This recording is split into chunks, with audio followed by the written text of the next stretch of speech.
हरे कृष्णा हरे जय जय श्री राधे। हरे कृष्णा कृष्ण कृष्ण हरे हरे, हरे राम राम राम हरे हरे। আমরা দেখেছি যে প্রিয়ব্রত মহারাজ তিনি রাজ্যে অভিষিক্ত হওয়ার পর অত্যন্ত ভক্তি ভরে সমস্ত জীবগণের প্রতি তিনি দয়া পরবশ হয়ে রাজত্ব পালন করছিলেন এবং তারই পরম্পরাতে আসেন অমৃত। তিনিও সমস্ত বিষয়ে ধর্মকে কেন্দ্র করে তিনি ভগবানের আরাধনাতে মগ্ন ছিলেন। ঋষভদেব অগ্নিধ্বরের পুত্র নাভি এবং এই নাভির বংশে মহারাজ নাভির বংশে ঋষভদেব জন্মগ্রহণ করেছিলেন। নাভি এত অদ্ভুত আর কি তপস্যা করেছিলেন, সেই তপস্যার প্রভাবে সব লাইট জ্বালিয়ে দাও। সেই তপস্যার প্রভাবে ভগবান সন্তুষ্ট হয়ে গিয়েছিলেন এবং তিনি স্বয়ং সেই তদংশ রূপে তিনি ঋষভ রূপে জন্মগ্রহণ করেছিলেন। কোন বংশে? না, মহারাজ নাভির বংশে। তাহলে সেই নাভির বংশ পরম্পরাতে পরবর্তীকালে তিনি অনেক পুত্র পৌত্রাদির জন্ম দেন, কিন্তু তিনি প্রায় 100 পুত্রের পিতা ছিলেন নাভি মহারাজ। তাহলে সেই বংশ পরম্পরাতেই এসেছেন মহর্ষি ভরত মহারাজ। যে ভরত মহারাজার জীবনী এবং তার বিষয়ে যদি না আমরা শ্রবণ করি তাহলে মানব জীবনের কোনো কৃত্যই সাধিত হয় না। মহারাজ ভরত তিনি উদার এবং সাধু প্রবৃত্তির ছিলেন। সেই জন্যে ঋষভদেব তিনি মৃত্যুর আগে, দেহ ছেড়ে দেওয়ার আগে তিনি সমস্ত তার পুত্রগণকে তিনি উপদেশ দান করেছিলেন যে এই বিরাট বড় সাম্রাজ্যের অধিকারী হয়েও কিন্তু প্রকৃতপক্ষে ভগবানের সেবা ব্যতিরিক্ত ভাবে মানব জীবনের কোনো কার্যই সাধিত হয় না। ভগবান একমাত্র সেই পরম পুরুষ যার দ্বারা জীব পরিত্রাণ লাভ করতে পারে। তাহলে স্বয়ং ভগবান তিনি উপদেশ করলে সেই মহারাজ ভরত তিনি রাজ্য অভিষেক করে তিনি রাজ সিংহাসনে বসলেন। পূর্বে যেহেতু তিনি ভারতবর্ষে রাজত্ব করতেন, সেই জন্য এই ভারতবর্ষের নাম হলো, আগে নাম ছিল আজনব খণ্ড। কি নাম ছিল? হ্যাঁ, পরবর্তীকালে তার নাম অনুসারে এই ভারতবর্ষ নাম এটি পড়ে যায়। এই প্রকার তার অনেক পুত্র জন্মগ্রহণ করে, যেমন সমীর, রাষ্ট্রভৃত, সুদর্শন, আবরণ, ধূম্রকেতু ইত্যাদি সবই ভরত মহারাজার সন্তান। এরপর তিনি ভগবানের অসীম কৃপাতে তিনি আত্মজ্ঞান প্রাপ্ত হয়ে এ সমস্ত বিষয় থেকে তিনি বিচ্যুত হলেন এবং তিনি এই সমস্ত সাম্রাজ্যের সব অধিকার ত্যাগপূর্বক তিনি মহানদীর তীরে সেখানে তিনি বসে ভজন করতে লাগলেন। এটা নেপালে গণ্ডকী নদীর তীরে তিনি বসে সাধন করতে লাগলেন। এখানে আমরা অনেক গল্প শুনি, অনেক কথা শুনি, কিন্তু প্রকৃত বিষয় হচ্ছে তিনি যখন সেখানে বসে জপ ধ্যান ইত্যাদি এগুলো করছিলেন, সেখানে সেই সময় একটা হরিণ সে জল পান করতে এসেছিল। ক্ষুধার্ত তৃষ্ণার্ত হয়ে জল পান করতে আসলে তখন সেই জঙ্গলের এক বিরাট সিংহ সেখানে সে হুঙ্কার দিল। তার হুঙ্কারে হরিণ তখন লাফিয়ে সেই ছোট্ট নদীটা যখন পেরোতে গেল, তখন তার গর্ভে থেকে সেই সন্তান স্খলিত হয়ে জলের মধ্যে পড়ল, আর ওপারে গিয়ে সেই হরিণী প্রাণে মারা গেল। এই প্রকার সেই ছোট্ট শাবকের এই অবস্থা দেখে তখন তিনি তাড়াতাড়ি গিয়ে সেই হরিণের প্রতি দয়া পরবশ হয়ে তিনি সেই শিশুটাকে, হরিণ শিশুকে আশ্রমে আনলেন এবং লালন পালন করতে লাগলেন। এই প্রকার পরিচর্যা করতে করতে তিনি সম্পূর্ণরূপে সেই মৃগের একটা মোহের মধ্যে পড়ে গেল। মোহটা কিরকম? যেমন কেউ হয়তো পড়াশুনো করছে, খুব ভালোভাবে পড়াশুনো করছে, সেখানে হয়তো কোনো বিষয় তার ভালো লাগলো, হয়তো সে ফুটবল খেলা বা হয়তো যে কোনো ব্যবসা, তাহলে তার যে বিদ্যা অধ্যয়ন যে একটা তপস্যা, তাই তো, ছাত্রায়ণন অধ্যয়নন তপ, তাহলে তার সেই ভাবনার চক্রের মধ্যে তখন সেই বস্তুটা প্রবেশ করে।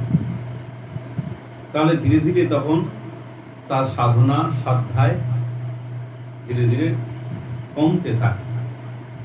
সেই প্রকার ধ্যান কালে যখন তিনি নেত্র বন্ধ করেন, তখনও সেই হরিণের ছবিটা তার সামনে ভেসে, তাই তো। আমরা যে বস্তুকে নিয়ে সবসময় চিন্তা করি, সেই বস্তুটা সবসময় আমাদের চোখের সামনে ভাসে আসে। এই প্রকার যখন তিনি হয়তো আর্নিক করতে বসেছেন, মন্ত্র জপ করতে বসেছেন, তখনও সে হরিণের কথা চিন্তা করছে।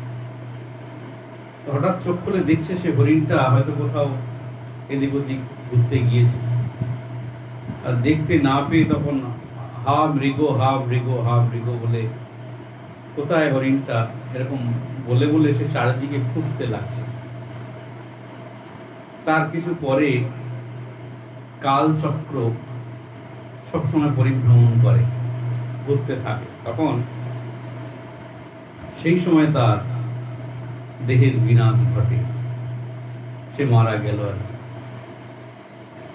তাহলে এই যে ইতিহাস আমরা শুনছি, ভরত মহারাজা, যার নাম অনুসারে এই ভারতবর্ষ আমাদের পূর্বজ, আর কি, ভরত মহারাজা অন্য কেউ নয়, কিন্তু ভরত মহারাজা বলতে গেলে আমাদের বংশধর। হিসেব করলে যেহেতু আমরা ভারতবাসী এবং হাজার হাজার বছর ধরে আমাদেরও পরম্পরায় ভারতবর্ষই আছে, তাহলে ইনারা কিন্তু সবাই আমাদের পূর্বজ ছিলেন। সেই ঋষি পরম্পরাতে আমরা সবাই কিন্তু এসেছি। তাহলে যেহেতু তিনি এই প্রকার হরিণের প্রতি আসক্তি প্রাপ্ত হয়েছিলেন, সেজন্যে পরবর্তীকালে তিনি ওইরকম মৃগ দেহ লাভ করেছিল। এর আগের এপিসোডে আমি পুরঞ্জন উপাখ্যানের কথা সেখানে ব্যক্ত করেছি। পুরঞ্জনের কথাতে তার সার কথা ছিল, পুরঞ্জন যখন উর্বশীর কথা চিন্তা করতে করতে একটি নবদ্বার বিশিষ্ট বিরাট সাম্রাজ্যের মধ্যে প্রবেশ করেছিল, সেখানে বহুদিন তার সঙ্গে সংসার করে যখন সেই অপ্সরা সেখান থেকে চলে গেছিল, তখন সেই অপ্সরার কথা সবসময় চিন্তা করত। স্বাভাবিক, সংসারের তো তাই হয়।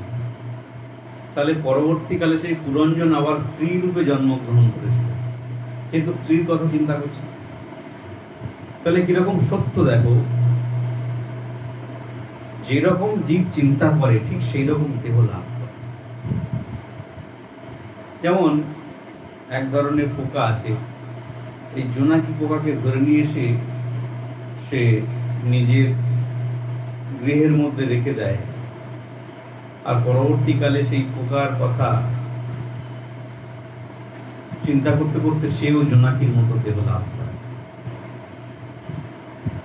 তো এই প্রকার যেমন যেমন আমরা ভাবনা করি, তেমনি তেমনি সেই ভাবিত বস্তু আমাদের সামনে এসে দেখা দেয়, প্রকটিত হয়। তাহলে এখন সেই মৃগ শরীর দ্বারা সে সর্বদাই চিন্তা করে যে পূর্ব জন্মে আমি এই ধরনের কার্য করেছিলাম, যে ঈশ্বর বিস্মৃতি হলে এরকম বিপদ এসে উপস্থিত হয়। এই পৃথিবীতে আমরা অনন্তকাল বিভিন্ন কর্ম দ্বারা সবাই কর্মবন্ধনে আবদ্ধ। এই কর্মগুলো কিরকম, যেমন কাঠের মধ্যে আগুন থাকে, তাই তো? এই আমি বসে আছি একটা চৌকির উপরে, তাহলে চৌকির মধ্যে কিন্তু আগুন লুকিয়ে আছে। সেই আগুনটা শান্ত সমাহিত হয়ে আছে, পারস্পরিক সংযোগ এবং ঘর্ষণ দ্বারা তার মধ্যে সেই আগুনটা বাইরে বেরিয়ে আসে। তেমনি জীবের প্রকৃত কোনো কর্মবন্ধন নেই, কিন্তু যখন সে নিজেকে মনে করে এটা আমার কর্তব্য দায়িত্ব, তখন ধীরে ধীরে সেখান থেকে সেই কর্ম করে কর্মের ফলটা তার সামনে এসে আবির্ভূত হয়। তাহলে এই প্রকার সেই মহারাজ ভরত তিনি কিন্তু এই দশা চিন্তা করতে করতে তিনি আর হরিণ দলের মধ্যে থাকলেন না। তিনি আর হরিণ দলের মধ্যে থাকলেন না। তখন পরবর্তীকালে তিনি না ওই সমস্ত দেহ ত্যাগ করে জড় ভরত নাম ধারণ করে তিনি এক ব্রাহ্মণের ঘরে জন্মগ্রহণ করেছিলেন। ভক্তিমান ব্রাহ্মণের ঘরে জন্মগ্রহণ, যার শ্রদ্ধা ভক্তি আছে। তাহলে আমরা অত্যন্ত সৌভাগ্যবান বলে ধরে নিতে পারি, যারা সদ্গুরু চরণাশ্রয় করেছে, যারা কণ্ঠে তিলকমালা ইত্যাদি ধারণ করেছে এবং কোন সৎ বৈষ্ণবের কাছ থেকে দীক্ষা গ্রহণ করেছে। কেননা কোটি কোটি জন্মের একটি সৌভাগ্য। তো এই প্রকার তিনি সেই ভরত মহারাজা পূর্ব জন্মের সমস্ত কথা স্মরণ করলেন এবং সঙ্গ দেশ দোষ হেতু এই প্রকার জীবের পতন করে। কি হেতু? সঙ্গ দোষ হেতু জীবের পতন ঘটে। আবার সৎসঙ্গের প্রভাবে তার আধ্যাত্মিক চেতনা এবং জ্ঞান লাভ হয় এবং তার আত্মিক চেতনার দৃঢ় উন্নতি হয়। তিনি তার সমস্ত বিমাতা বৈমাত্রীয় ভাই যারা ছিল, সৎ ভাই ছিল, তারা তাকে বিভিন্ন রকম ভাবে কাজ করাতো, খাটাতো, এটা করো এটা করো, এই কাজ করো। সে কোনোটাই সে খারাপ মনে করতো না, সব কাজই সে করত। সেই ভরত মহারাজা তার মনে মনে স্মরণ ছিল, স্মরণ ছিল যে আমি ঈশ্বরকে ভুলবো না। এই প্রকার এই রাত্রিকালেও তারা বলল যে শস্যকে রক্ষা করতে হবে, তুমি ওই বাগানে গিয়ে থাকো। তো বাগানে অনেক অধিক রাত্র পর্যন্ত তিনি কিন্তু সেখানে চৌকি দিতেন, পাখি তাড়াতেন, অন্যান্য পশুরা যাতে ক্ষেতের শস্য আদি এগুলো খেয়ে না যায়, নষ্ট না করে। তাহলে সেখানে একদিন এক অলৌকিক ঘটনা ঘটল। কিরকম না, সেখানে সমস্ত ডাকাত দলের সর্দাররা তারা একটা বলি দেবে, সেই জন্য একটা নর মানুষকে খুঁজছিল যে সর্বাঙ্গ সুন্দর, ভালো এবং যার শরীরে কোনো ছেদন হয়নি, এরকম একটা বলি খুঁজছিল। তখন দেখতে পেল জঙ্গলের মধ্যে তো ভালো একজন বলি পাওয়া গেছে। দেখো, মানুষ যেখানে যায় তার ভাগ্যকে সঙ্গে নিয়ে যায়, জীব যেখানে যায় তার ভাগ্যকে সঙ্গে নিয়ে যায়। তখন তাকে তুলে নিয়ে গেছে, নিয়ে গিয়ে সে তো মহাবৈষ্ণব। এবং এই প্রকার যখন মায়ের সম্মুখে এনে বলি দেব বলে যখন সেই বিরাট কুঠারকে তুলেছে, তখন মা স্বয়ং জগদ্ধাত্রী মহামায়া কালী তখন নিজ সেই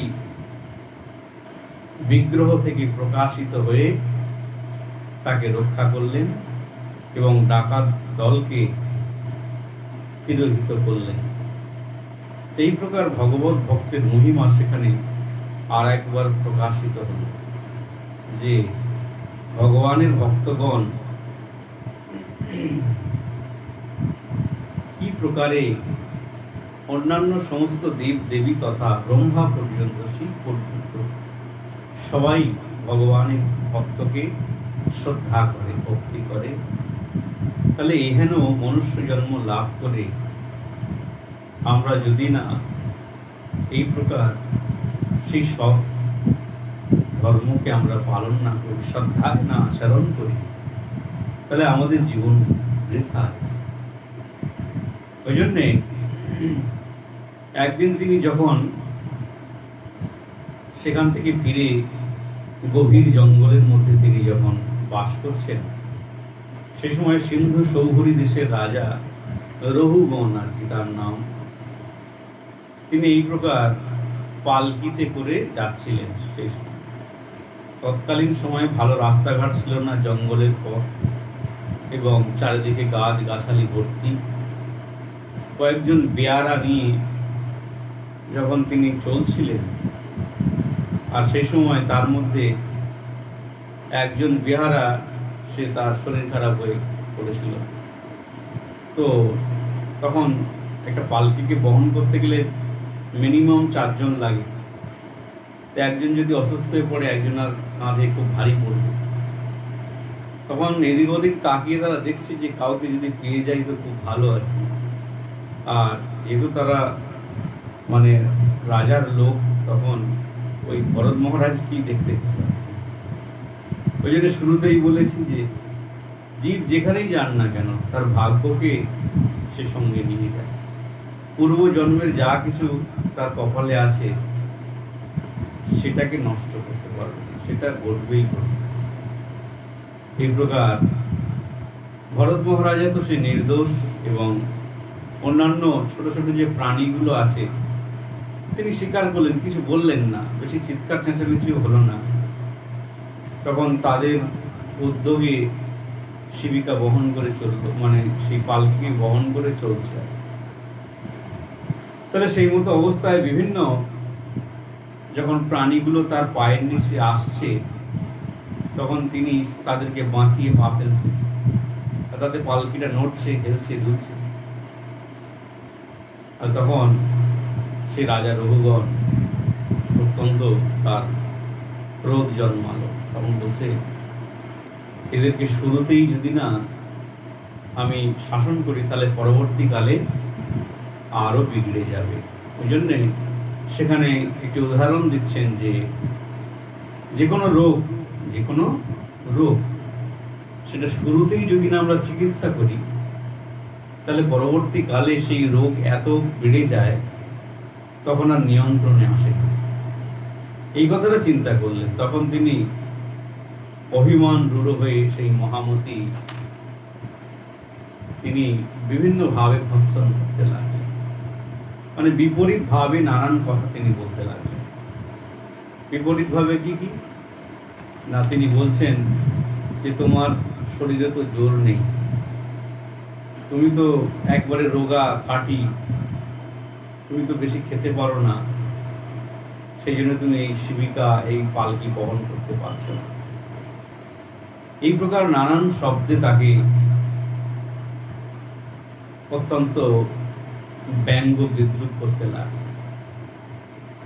তবুও মহামতি ভরত তিনি শান্তভাবে শিবিকা বহন করতে লাগলেন। যখন মাত্রা ছাড়িয়ে যাচ্ছে, তখন তিনি রাজা রঘুগণকে এবারে না বলে আর পাচ্ছেন, তখন তিনি বলছেন, অপবিদ কবিদ বায়দ বাদং বদস্যাতনাতি বিদ্যং বরিষ্ঠ নৌষ্যহি ব্যবহারমেতং তত্ত্বমসীন মহামনন্তি। তিনি বললেন, অভিজ্ঞ হয়েও বিজ্ঞের মতোই, অভিজ্ঞ হয়েও অনভিজ্ঞের মতো কথা বলেন। আপনি একজন অভিজ্ঞ ব্যক্তি হয়ে কিন্তু অনভিজ্ঞের মতো কথা বলছেন। কেননা লোক ও ধর্ম এবং এই যে অত্যন্ত কর্মকাণ্ডের সমস্ত বিচার, সেইগুলো প্রকৃতপক্ষে এই কর্মকাণ্ডের যে বিষয়, সেগুলো দ্বারা কিন্তু মানবের কোনো কল্যাণ হয় না। আর তুমি এই যে বাইরের দিকের বিষয়টাকে দেখছো, যে আমি সরু, আমি মোটা, আমি পাতলা, বা আমার এই যে বিভিন্ন গুণাগুণ যে দেখছো, সেগুলো একটাও আমি নই, একটাও আমি নই। তাহলে আমি মানে কি? আমি মানে আমি শুদ্ধ জীবাত্মা, চৈতন্য স্বরূপ।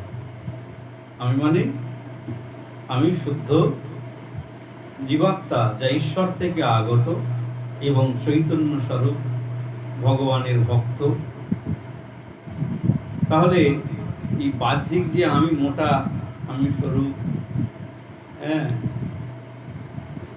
এক সাধু, আমি যখন ছিলাম টাটা জামশেদপুরে, তখন উনি একজন শৈব উপাসক ছিলেন, শিবের ভক্ত। তো মহারাজের সঙ্গে মিলতে এসছে, আমার সঙ্গেও দেখা হয়েছে, অনেক আলাপ আলোচনা কথোপকথন হচ্ছে, প্রসাদ সেবা আদি হচ্ছে। তারপর আমাকে মানে তিনি যখন সম্বর্ধনা করছেন বা কিছু, আমি প্রণাম করলে প্রতি উত্তরে যখন তিনি প্রণাম করছেন, তখন আমি বলছি যে আমি খুব ছোট हूँ महाराज, मैं तो बहुत छोटा हूँ, आप क्यों मेरे को प्रणाम करते हैं? তখন মহারাজ তার উত্তরে বলছেন, आप छोटे नहीं हो, आप मोटे भी हो। উনি একটা রসিকতার ছলে বললেন।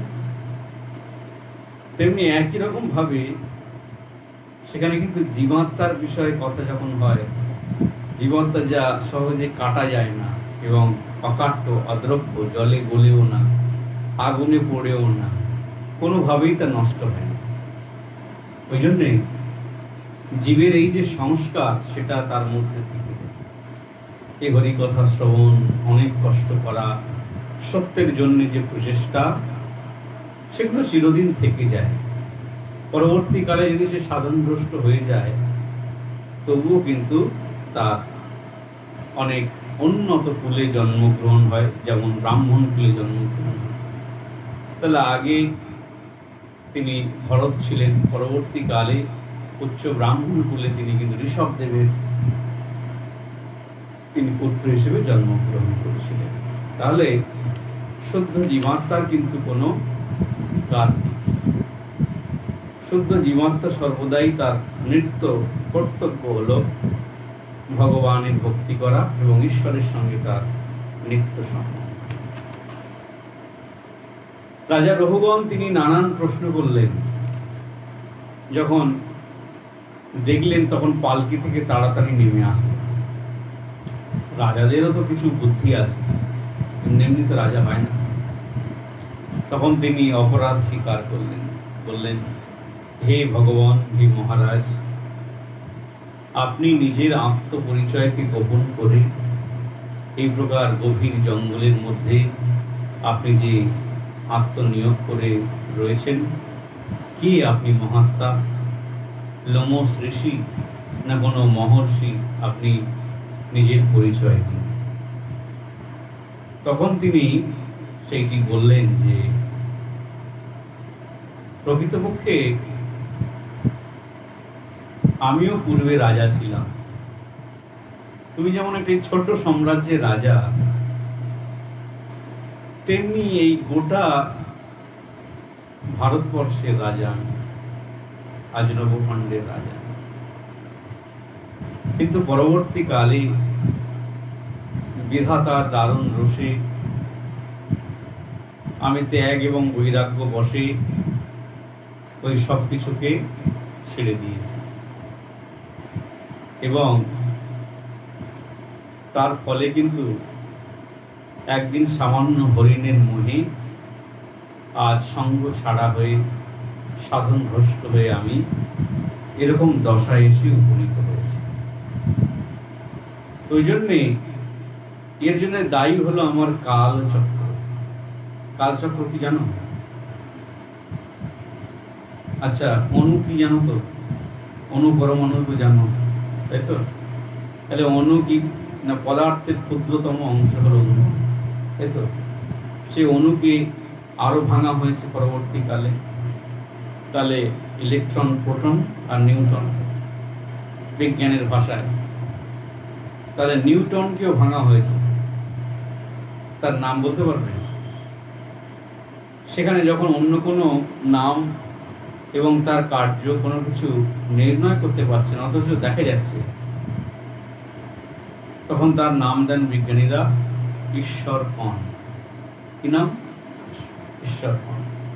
তাহলে আজকের দিনে আমরা বসে সেই ঈশ্বর কণকেই স্বীকার করে নিলাম, কিন্তু হাজার হাজার বছর পূর্বে যখন এই সমস্ত যে অণুবীক্ষণ যন্ত্র আদি কিছু ছিল না, তখন ঋষি কণাদি তিনি বলেছিলেন এই পৃথিবীটা কণা দ্বারা তৈরি। পৃথিবীটা কণা দ্বারা তৈরি, মানে পদার্থের ক্ষুদ্রতম অংশ দ্বারা তৈরি। তার উপরে গবেষণা করে আজকে এই ভূমিকাতে দাঁড়িয়েছে। যাই হোক, এই প্রকার পদার্থের ক্ষুদ্রতম অংশকে বলা হচ্ছে অণু, তাই তো? তাহলে এই তিনটি অণু, অণুটা অণু দেখতে পেয়েছো কখনো? দেখা যায় অণু? দেখেছো? তুমি দেখেছো? তুমি দেখেছো, কিন্তু কখন দেখেছো, কিভাবে দেখেছো আমি বলে দিলে তুমি বলবে হ্যাঁ আমি দেখেছি।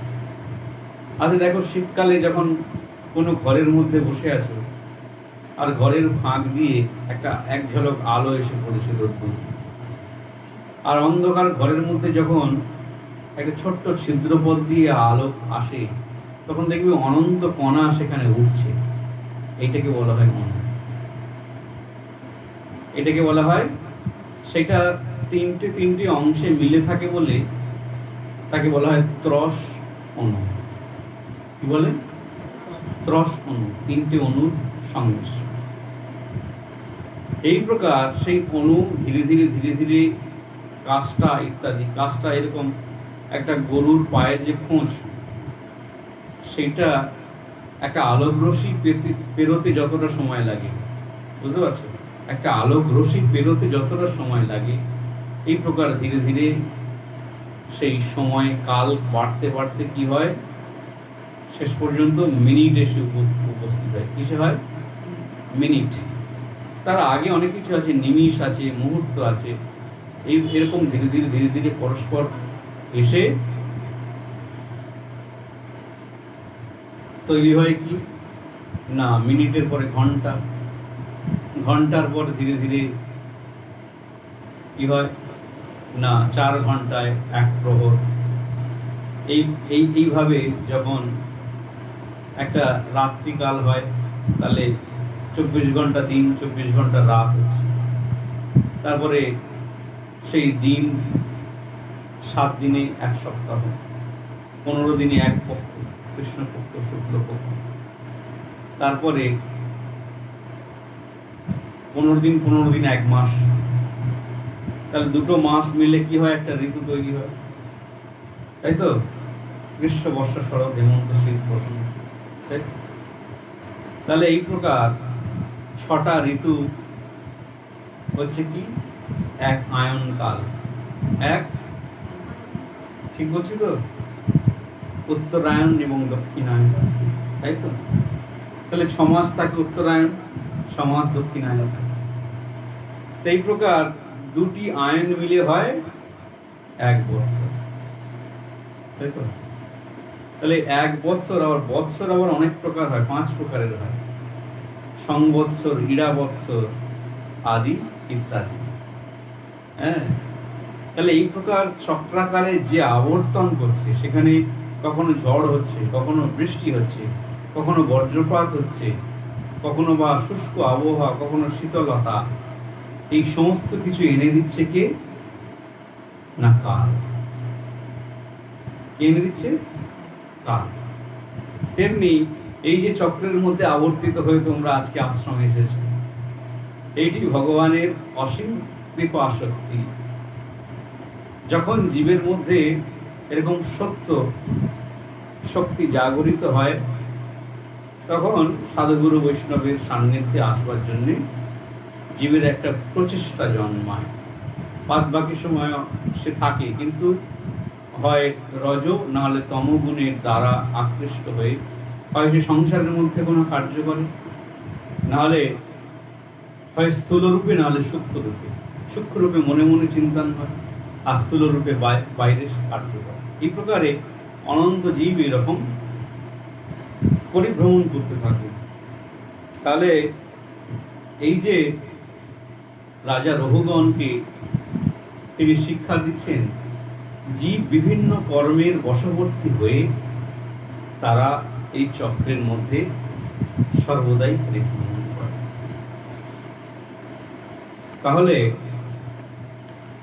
এই প্রকার ভরত রাজার সমস্ত কথা শ্রবণ করে তখন তিনি অত্যন্ত প্রীত এবং সন্তুষ্ট হলেন।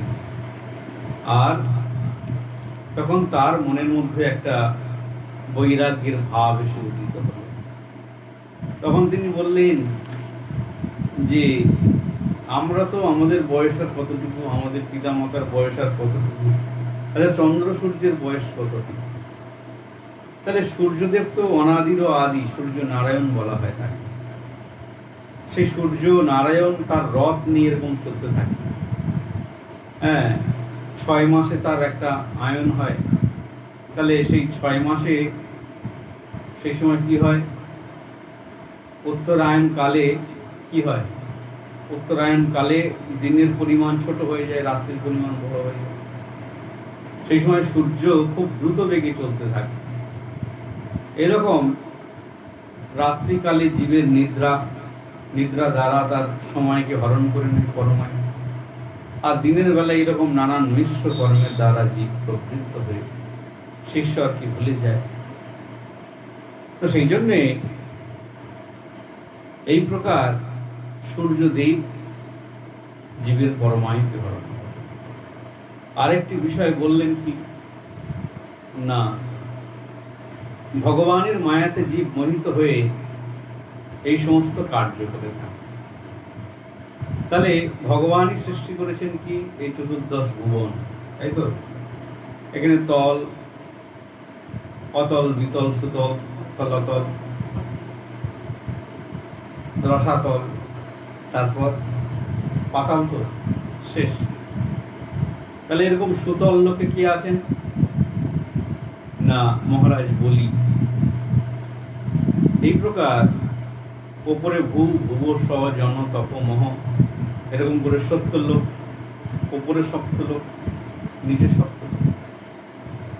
এখন মজার বিষয় হচ্ছে যে এই প্রকার সূর্যদেব তিনি তো কেন্দ্রে অবস্থান করে বসে আছেন, সেখান থেকে কয়েক লক্ষ কিলোমিটার দূরে চন্দ্রদেব তিনি বাস করেন সেখানে।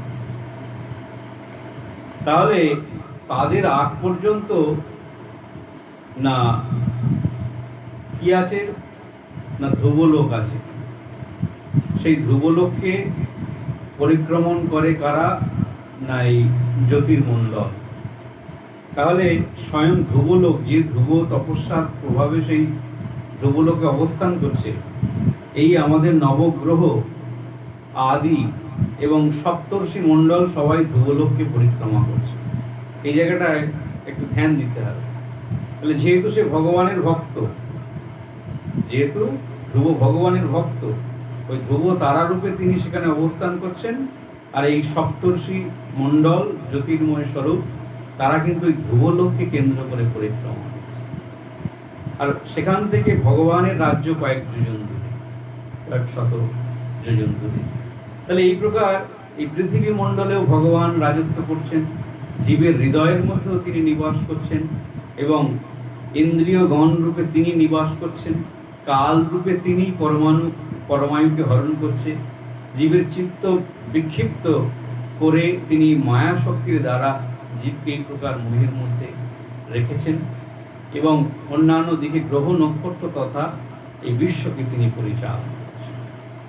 ওই জন্যে একমাত্র জীবের উদ্দেশ্য হচ্ছে ভগবানের ভজন করা, তার বাইরে কিছু নয়। আরো অত্যন্ত গম্ভীর বিষয় তিনি আলোচনা করলেন, যার দ্বারা রাজা রঘুগণ তিনি একেবারে বিমোহিত হয়ে ভগবত ভজনে প্রবৃত্ত হলেন। হরে কৃষ্ণ। তাহলে এই প্রকার সৎসঙ্গের প্রভাবে জীবের চিত্ত শোধিত হয় এবং তার সমস্ত ভুল ভ্রান্তিগুলো দূরে সরে গিয়ে ভগবত বিষয়ে সে শান্ত সমাহিত হয়ে তার করুণা লাভ করে জন্ম জন্মান্তরে সমস্ত কুলমশ বৃত্তি দূরীভূত হয়ে ভগবানের পাদপদ্মে সেবায় রত হয়। হরে কৃষ্ণ।